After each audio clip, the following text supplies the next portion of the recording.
దుర్గామాత యొక్క రెండవ అవతారము బ్రహ్మచారిణి.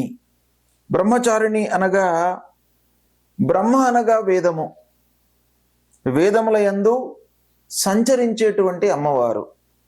కావున అమ్మవారికి బ్రహ్మచారిణి అనేటువంటి పేరు వచ్చింది.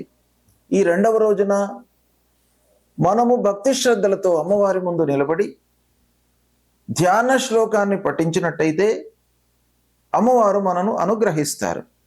ఏంటి ఆ ధ్యాన శ్లోకము అనంటే, దధాన కరపద్మాభ్యాం జపమాలాం కమండలం శ్వేత వస్త్రధరాం దేవీం బ్రహ్మచారిణం ఆశ్రయే అనేటువంటి ఈ శ్లోకాన్ని మీరు పఠించి అమ్మవారికి నమస్కారం చేసుకున్నట్టయితే అమ్మవారు మీ లోపల సహనాన్ని ఇస్తారు.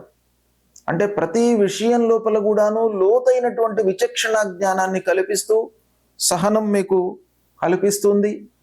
తర్వాత తపస్సు, అంటే మీరు ఆ విషయంలో లోతైనటువంటి ఆలోచనతో ముందుకు వెళ్ళి ఆ విషయాన్ని మీరు పరిపూర్ణంగా అర్థం చేసుకునేటువంటి ఒక జ్ఞానాన్ని మీకు ప్రసాదిస్తుంది.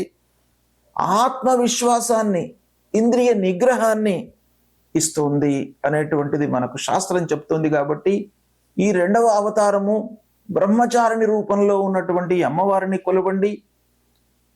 మీరు ఈ విధంగా కొలిచినట్టయితే, భక్తి శ్రద్ధలతో మీరు కొలిచినట్టయితే మీ లోపల ఆత్మ నిగ్రహము కలుగుతుంది. ఇది పాటించండి.